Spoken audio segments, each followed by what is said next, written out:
Nvidia's rise was super quick. Record highs, record closes for the S&P 500 and the NASDAQ as Nvidia hits a record of its own. Another day, another record for Nvidia. If you look at when ChatGPT was first announced, that was the fall of 2022. So it's a really, really fast rise in a very short amount of time.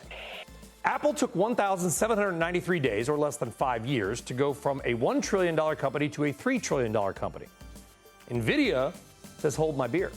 They did the same thing, 1 to 3 trillion, in less than a year. When ChatGPT came out, Nvidia was worth less than $1 trillion. Then 6 months, 7 months after ChatGPT, in May of 2023, it hit $1 trillion. And at the time, people were starting to realize that if AI was a gold rush, Nvidia was the one making the shovels. The Nvidia craze just never stopped. It hit $2 trillion in February of this year. It's been an absolute incredible run, but it has been absolutely backstopped by the fundamentals. 6-8 months later, its value has already doubled. And then from $2 trillion, it only took just over 3 months for it to hit $3 trillion. It's really tough to get to 3 trillion. That said, though, if you're designing the perfect momentum company from scratch, Nvidia would be it. They're making a lot of money for each one of the chips they sell. These are very profitable devices. We see the orders for GB200. We see the orders for the B200. Nothing is slowing down. There may not be a chip that's really competing or challenging its flagship H100 or the forthcoming GB200, but the competition is coming. Intel talked about its AI accelerator and said it was going to be much, much cheaper than Nvidia's.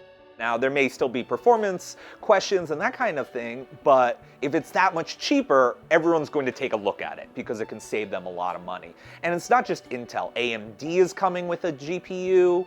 All of the biggest customers, which include Microsoft and Meta and Amazon, they're developing their own chips too. Everyone is looking to save money because these Nvidia chips are quite pricey. 6 months ago, you'd sometimes hear folks say, well, I like AMD as a comeback kid, and they're going to be kind of second on the wave of the AI crest that Nvidia started. And I think what we've seen, especially in the last couple of weeks, when you've looked at HPE's results or Dell's results, Nvidia is really just sucking up the profits and the gross margins in this space to the tune of something like 75%. And others are happy to come along for the ride, hoping to sell other services afterwards, but they are getting the dominant share, so don't mess with success. So competition is definitely the biggest challenge for Nvidia. Not only do you have its customers and its rivals, you also have hundreds of millions of dollars, maybe billions, going into venture investment for new companies that are doing nothing but aiming at Nvidia's crown. But here's what I think about the competition. I think Nvidia will stay ahead. It's a very, very big pie.